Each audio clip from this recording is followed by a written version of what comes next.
adelante. Y también los invito a que se puedan poner de pie para poder darle lectura a la palabra de Dios en reverencia a la palabra del Señor. Santiago capítulo 3, versículo 13 en adelante. ¿Ahí lo encontró? Amén. Bien, vamos a leer entonces. ¿Quién es sabio y entendido entre vosotros? Muestre por la buena conducta sus obras en sabia mansedumbre. Pero si tenéis celos amargos y contención en vuestro corazón, no os jactéis ni mintáis contra la verdad, porque esta sabiduría no es la que desciende de lo alto, sino terrenal, animal, diabólica. Porque donde hay celos y contención, allí hay perturbación y toda obra perversa. Pero la sabiduría que es de lo alto es primeramente pura, después pacífica, amable, benigna, llena de misericordia y de buenos frutos, sin incertidumbre ni hipocresía. Y el fruto de justicia se siembra en paz para aquellos que hacen la paz. Vamos a orar. Gracias, Señor, por que podemos venir delante de tu palabra, porque podemos, Señor, nuevamente adorarte, bendecir tu nombre con nuestros labios, reconocer que tú eres grande, Señor, que tú eres más grande de lo que podemos imaginar y que estás en nosotros, Señor. Eso es increíble, Señor, saber que estás en nosotros, no solamente en medio de nosotros, sino en nosotros, Señor. Te damos gracias. Qué privilegio es poder, Señor, ser parte de tu pueblo. Señor, te pido que el Espíritu Santo me ayude a predicar tu palabra y también que bendigas a los hermanos, que les oídos para oír, Señor, tu palabra. En el nombre de Jesús, amén. Puede tomar asiento, hermano. Para comenzar, quiero que recordemos la predicación de nuestro hermano Jonathan hace 2 semanas atrás, más o menos 3 semanas. El hermano nos hablaba acerca de utilizar nuestras palabras de una forma y no de doble manera, no de doble forma. Hay una sola forma de utilizar nuestras palabras para nuestro hermano Santiago, pero Johnny nos hablaba de no maldecir y bendecir a la vez. Él nos hablaba acerca de esto, de no utilizar nuestra boca para maldecir y para bendecir a la vez. Es lo que Santiago nos estaba diciendo. Sino que debemos utilizar la palabra, nos decía Jonathan, para la edificación y la bendición de los hermanos. Para poder edificar con nuestras palabras y para poder bendecir a nuestros hermanos. Ahora, lo que Santiago está experimentando dentro de la iglesia, para traerlos al contexto del libro de Santiago, él está experimentando una inestabilidad bastante común de muchas iglesias hoy en día, ¿sí? Pero no menos peligrosa, que es la mala utilización de las palabras. Ellos estaban utilizando mal las palabras. Ellos estaban expresando de una manera incorrecta los unos hacia los otros. Ellos estaban ofendiendo unos a otros. La intención del autor es erradicar la manera incorrecta de hablar y poder encontrar, en primer lugar, la raíz del problema. La raíz del problema para poder solucionar la conducta anticristiana que están teniendo aquellos que están escuchando a Santiago, ¿sí? Aquellos que son sus discípulos, aquellos a los cuales él les está predicando. Están teniendo una conducta anticristiana al hablar de esta manera. Por eso ahora lo que quiero que veamos nosotros es la raíz del problema. Vamos a ver cuál es la raíz de este problema. ¿Por qué ellos se están expresando de esa manera? ¿Por qué ellos están viviendo de esta manera? ¿Por qué estaban siendo tan malos unos hacia otros? Y además de esa maldad que estaban expresando, ¿por qué ellos se jactaban de eso? Porque además de esto, ellos dice que había jactancia en ellos. Buscando en el libro de Santiago, hermanos, desde el primer capítulo hasta el capítulo 3:13, vi que Santiago constantemente hace preguntas, pero sus preguntas no son preguntas que él no sabe cuál es su respuesta. Son preguntas que usted habrá escuchado, preguntas retóricas, que son preguntas que uno hace sabiendo la respuesta. Y eso es lo que estaba haciendo Santiago. Constantemente estaba haciendo este tipo de preguntas con la intención de proveer verdades eternas. Verdades que ellos puedan aplicar a su vida, que ellos puedan tomar para decir, voy a vivir de diferente manera a la que estoy viviendo. Y Santiago hace estas preguntas para lograr eso. Esto lo vemos en Santiago capítulo 2, 4. No le pido que lo busque porque le voy a decir muchos versículos donde vemos preguntas que Santiago hace. Pero si usted lo quiere anotar, no hay problema. Santiago 2.4, Santiago 2.5, Santiago 2.6, Santiago 2.7, Santiago 2.14, Santiago 2.16, 2.20, 21 y 22, Santiago 2.25, Santiago 3.11 y Santiago 3.12. Y ahora, en nuestro versículo de hoy, también él vuelve a preguntar en Santiago 3.13. Él vuelve a hacer preguntas.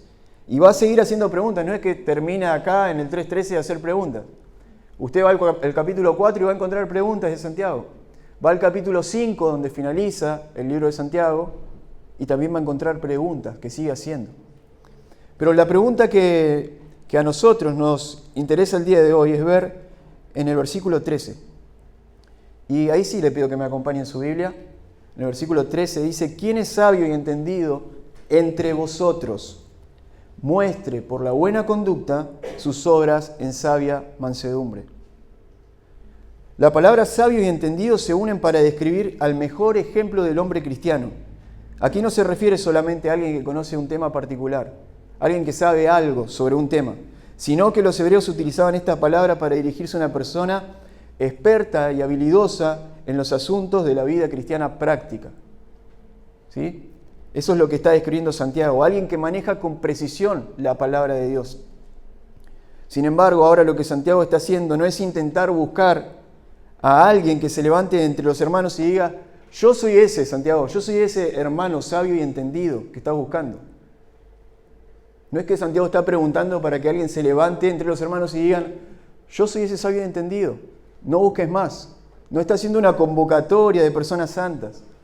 No está buscando que alguien se levante y diga: yo soy ese, y elegirlo, Santiago. Bueno, vamos a elegir, vamos a hacer una convocatoria de todos los hermanos a ver quién es sabio y entendido entre ustedes. Bueno, a vos te elijo, a vos y a vos. No está haciendo eso Santiago. Lo que Santiago está haciendo es que ellos reflexionen a través de esta pregunta sobre cómo están siendo los unos hacia los otros. No busca que nadie responda: aquí estoy. Él no está esperando que alguien diga: aquí estoy, Santiago, soy yo. No. Él lo que está haciendo es que puedan identificar en ellos de qué manera están siendo los unos hacia los otros. Puedan identificar en ellos el problema que están teniendo. Así que cuando él dice: ¿quién es sabio y entendido entre vosotros? Mejor dicho, es como si él estuviera diciendo: ustedes dicen ser sabios, ustedes, aquellos que dicen ser sabios, deben demostrar con su buena conducta esa sabiduría en sabia mansedumbre. Así que si dicen ser sabios, por otro lado, pero hablan mal los unos de los otros, no están siendo sabios de ninguna manera. Amén. ¿Están ahí, hermanos? Amén. Por eso les digo la conexión que hay entre lo que veníamos viendo de la lengua pecaminosa con lo que estamos viendo ahora, la sabiduría humana ante la sabiduría de Dios. ¿Sí? Esto es, hasta ahora estamos viendo todo lo que es la sabiduría humana. La sabiduría humana es jactancia, la sabiduría humana es mala conducta, la sabiduría humana provee celos amargos, contención, que ahora lo vamos a ver, y después vamos a ver acerca de la sabiduría de Dios. Entonces él le dice: muestre por la buena conducta sus obras en sabia mansedumbre. Es decir, que no sea algo que solo quede en palabras, sino que se convierta en parte de la vida del cristiano. ¿Sí? No es solamente decir yo soy cristiano, sino es que se convierta eso en nuestra propia vida. Que se haga parte de nuestra vida. Este andar en mansedumbre, este andar en buenas obras, este andar utilizando nuestras palabras para bendecir y no para maldecir, como decía anteriormente Santiago. Entonces vamos a nuestro versículo 14, hermanos, pero dice ahí: pero si tenéis celos amargos y contención en vuestro corazón, no os jactéis ni mintáis contra la verdad. Bueno, ustedes dicen que son sabios, que son entendidos, pero tienen celos amargos, le dice Santiago, en vuestro corazón. Entonces, ¿qué es lo que tienen que hacer ellos?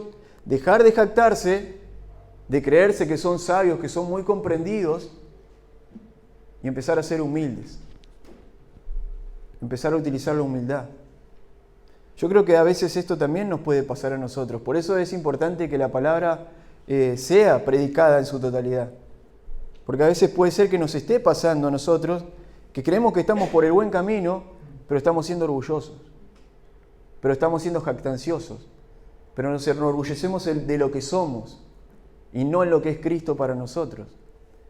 Nuestro mayor deleite debe estar en la persona de Cristo, no en nuestra propia persona, lo que nosotros conocemos, lo que nosotros sabemos, lo que nosotros podemos interpretar, cuánta sabiduría podemos tener.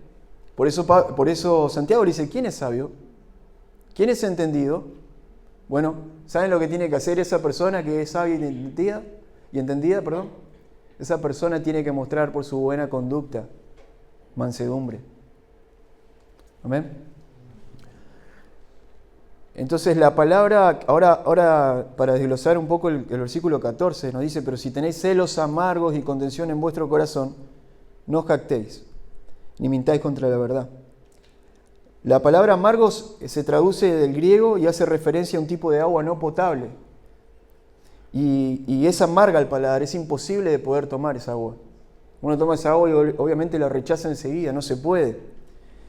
Y al unirse con la palabra celos, expresa una actitud de envidia y de resentimiento profundo hacia los demás. Eso es lo que estaba pasando entre estos hermanos, entre algunos de estos hermanos. Él no generaliza, pero él está diciendo, está pasando esto y esto no tiene que pasar. No puede haber envidia entre nosotros. No puede haber celos entre nosotros. Eso lo tenemos que desechar de forma urgente. Por otro lado, la palabra contención expresa una manera de ser egoísta y jactanciosa al punto de buscar el beneficio personal a cualquier costo, sin importarle la vida de nadie. Ellos quieren buscar su beneficio. No les importa si están lastimando a un hermano, si maltratan a alguien, no les importa. Porque lo que quieren lograr es su beneficio personal. Entonces Santiago dice que el que vive de esa manera, fíjese ahora sí, vamos a ver el peligro de todo esto. El que vive de esa manera comete un error, pero además comete un error más grave, que miente contra la verdad. Esta persona está diciendo que ama a Dios con sus palabras, expresa su amor a Dios, pero menosprecia, detesta y maltrata a sus hermanos. Esto no debe ser así entre nosotros. Un ejemplo claro de esto, yo pensaba como para traer un ejemplo, a veces son las canciones, ¿no? Nosotros cuando cantamos expresamos verdades constantemente, expresamos verdades eternas. Decimos, Señor, como hoy cantamos, cuán grande eres. Estamos hablando de un atributo de Dios, la grandeza de Dios. Cuán bueno eres, otro atributo de Dios. Cuán misericordioso eres.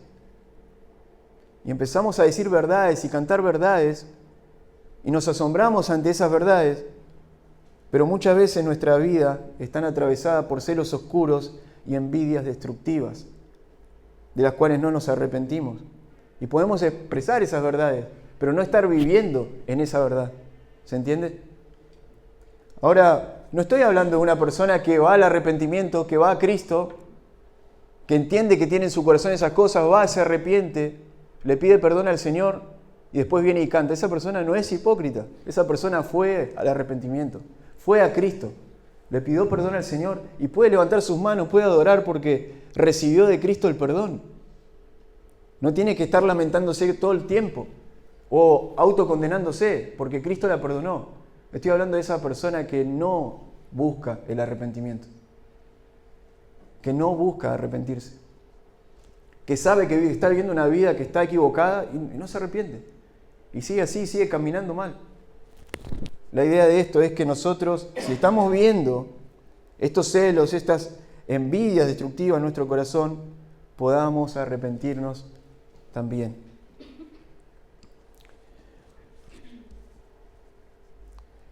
Y la raíz del problema de todo esto, ¿por qué estos hermanos tenían celos amargos y contención? Es porque ellos estaban utilizando la sabiduría humana antes de utilizar la sabiduría de Dios. Fíjense el versículo 15 y el 16.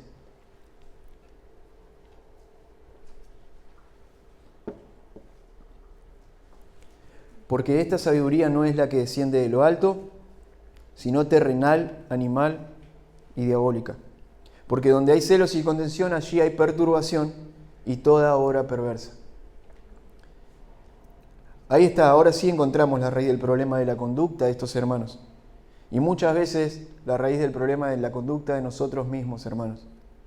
Estos celos, estas contenciones o el mentir contra la verdad no son provenientes de la sabiduría de Dios, sino que provienen de sabiduría humana, lo que Santiago llama terrenal, animal y diabólica.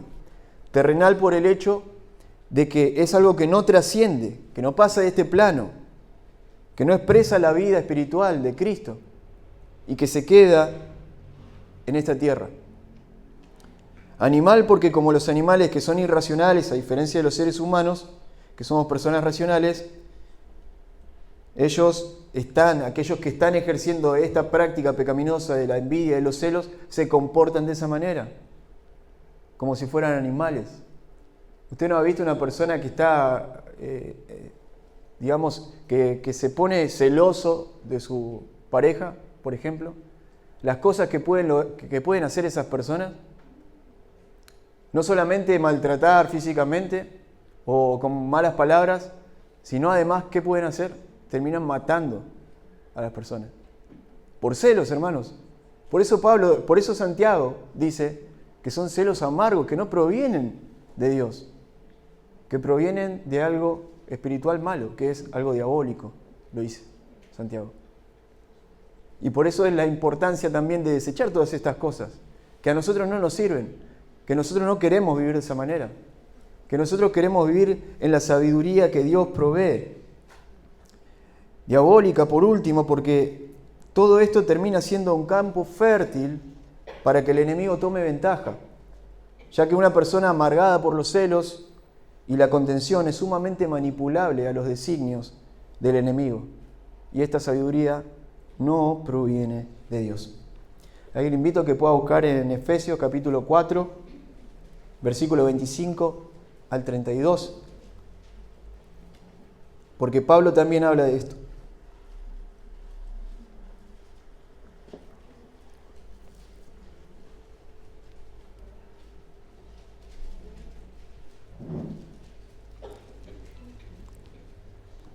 Efesios 4, 25.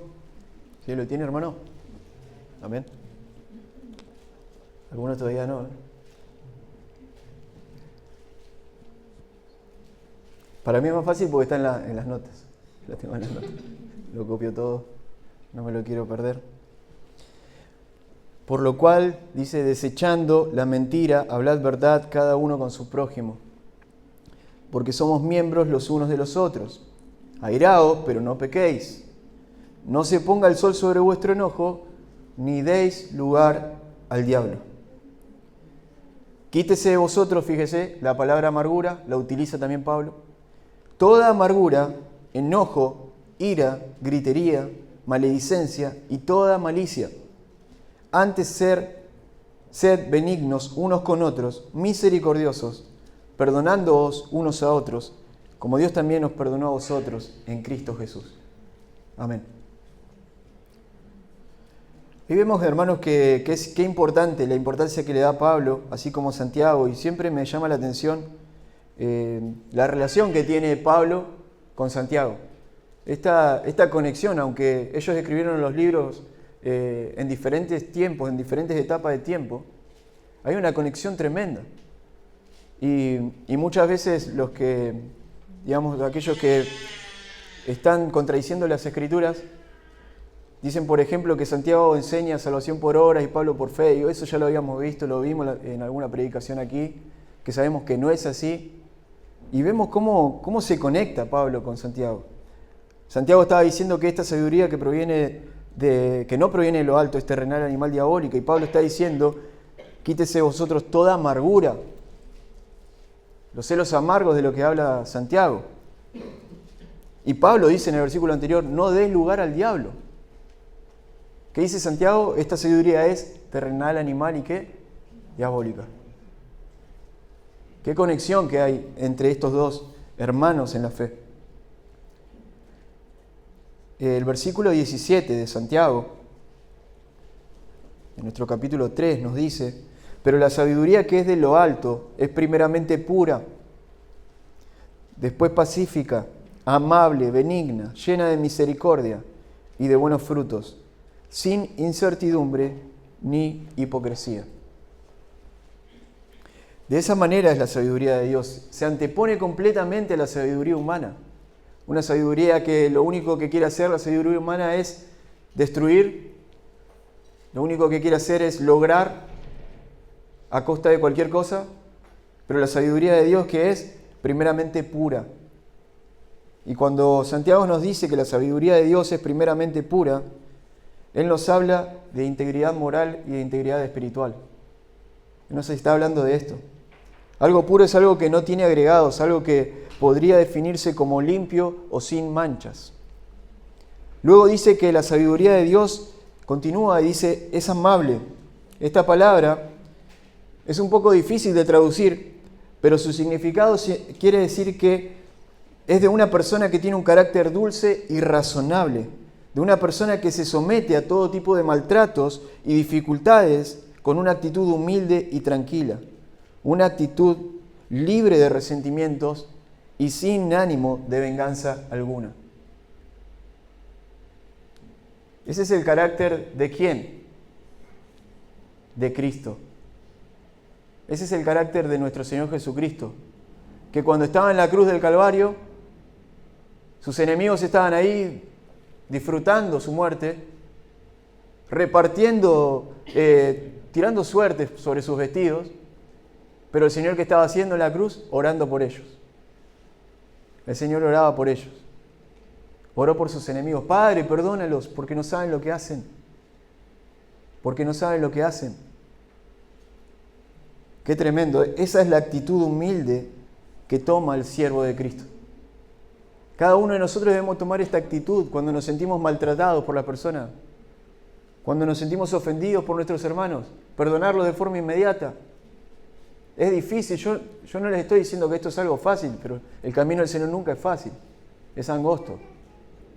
Ese es el camino de Cristo, es un camino angosto, pero lo tenemos que hacer, porque tenemos la capacidad de hacerlo también. El Espíritu Santo mora en nosotros y el Espíritu Santo es aquel que nos provee la capacidad para que nosotros podamos perdonar de forma inmediata, para que nos despojemos enseguida de cualquier tipo de amargura, de cualquier tipo de celo amargo, que no haya en nosotros ningún vestigio de amargura que pueda destruir nuestros corazones, que pueda destruir a nuestras personas alrededor, aquellos que amamos.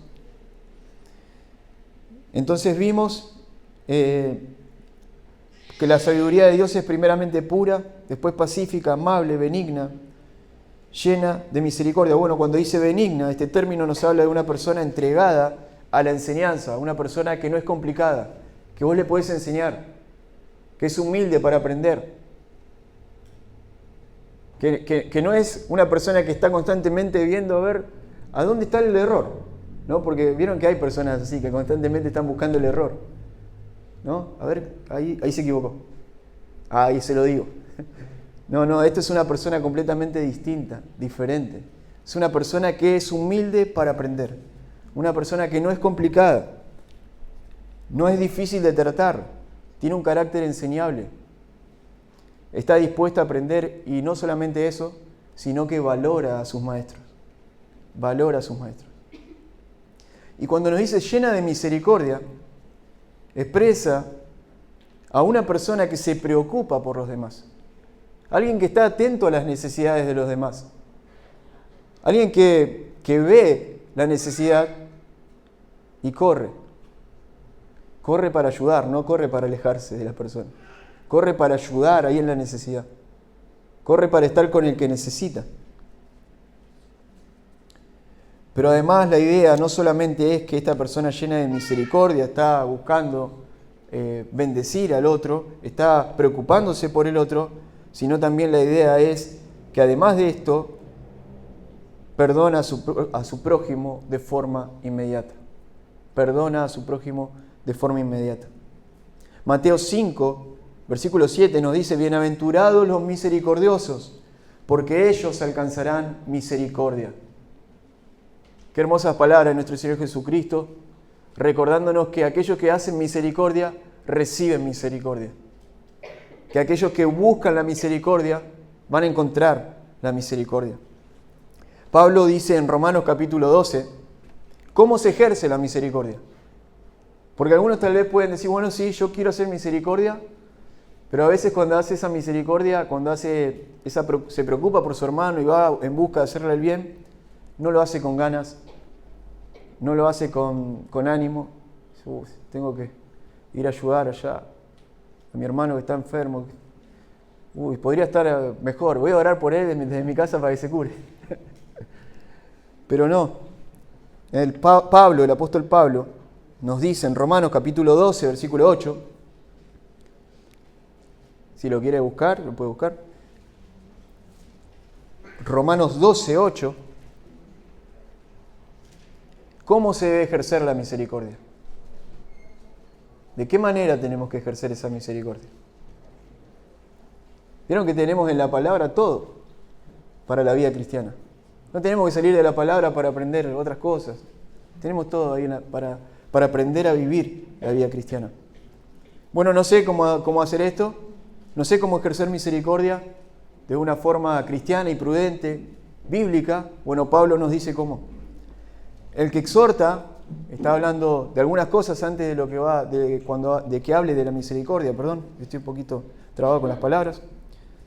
Pero él dice, el que exhorta en la exhortación, el que reparte con liberalidad, el que preside con solicitud, el que hace misericordia con alegría. De esa manera es que tenemos que hacer misericordia. Con alegría, con gozo en nuestro corazón. Llenos de la vida de Cristo. No vamos a hacer misericordia de una manera, estoy tan cansado de hacer esto, la verdad que no lo quiero hacer, entonces no lo haga. Es mejor que vaya a su casa, ore, esté en la palabra, medite en la palabra y después vaya a hacer misericordia. Hágalo obviamente, pero hágalo bien, con alegría en su corazón, con gozo en su corazón, entendiendo que Cristo perdonó nuestros pecados, entendiendo que Él nos dio vida y que ahora nosotros podemos hacerlo de esa manera. Por último, cuando Él habla de la palabra incertidumbre, sin incertidumbre, nos habla de una persona que expresa verdad y en esa verdad vive constantemente. Alguien que no solamente expresa la verdad y vive en esa verdad, sino alguien que lo que dice lo cumple. Alguien que cuando promete, cumple, ¿no? Y por sobre todo, que no hace distinción alguna, como lo dice Santiago en el capítulo 2, versículo 1 en adelante. Ahora sí lo invito a que podamos volver a Santiago y en el versículo 18 leer el último versículo de esta noche. Veamos lo que nos dice.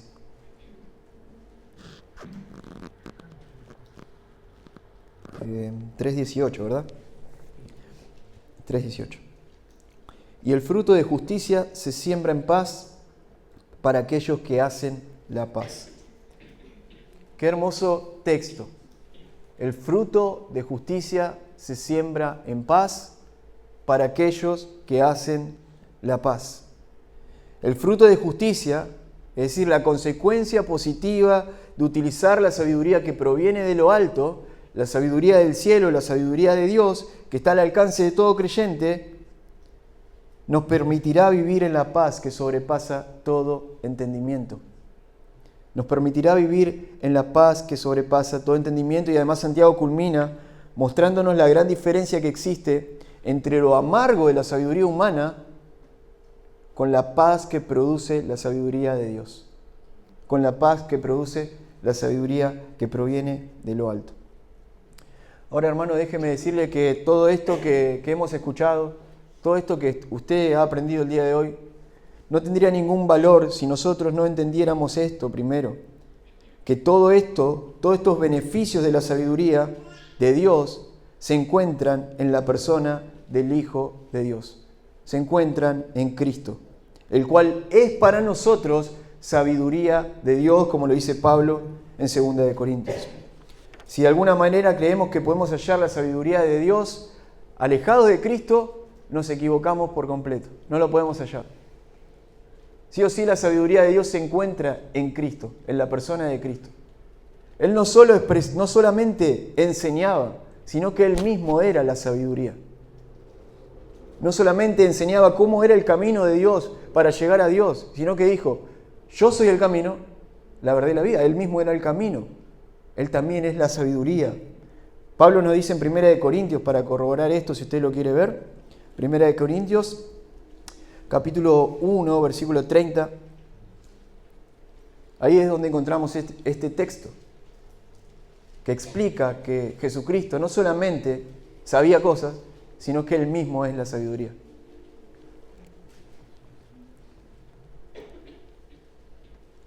Mas por Él estáis vosotros en Cristo Jesús, el cual nos ha sido hecho por Dios sabiduría, justificación, santificación y redención. O sea, alejados de Cristo, como decía Él, nada podéis hacer. Separados de mí, dice el Señor, nada podéis hacer. Si nosotros deseamos encontrar esta sabiduría, todo esto está en Cristo. Todo esto está en la persona del Hijo de Dios, que dio su vida por cada uno de nosotros, que murió en una cruz para salvarnos, que resucitó de la muerte. Por eso no solamente es sabiduría de Dios, sino que también es justificación, nos hace justos delante de Dios. Dios no nos ve a nosotros en nuestro pecado, en nuestros delitos. Nos ve como si fuéramos Cristo delante de Él, porque Él nos justifica, nos limpia con su sangre. Pero no solamente eso, nos santifica, es decir, nos hace aceptos delante de Dios, nos hace santos delante de Dios y nos redime. Amén. Jesucristo entonces no solamente es la sabiduría de Dios, no solamente enseña sabiduría, sino que expresa en su misma persona la sabiduría de Dios. En Él está revelado el plan eterno de Dios para salvar al hombre. Por lo tanto, no dependemos de nuestra inteligencia, no dependemos de lo que nosotros sabemos, no dependemos de los méritos que nosotros podamos tener, sino que dependemos pura y exclusivamente de la obra de Cristo a través suya y a favor de nosotros. Amén, hermanos. Entonces Dios les bendiga. Hasta aquí la palabra de Dios el día de hoy. Vamos a orar. Gracias, Señor, por tu palabra, porque, Señor, tú eres la sabiduría, tú eres el conocimiento, en ti están todas las riquezas.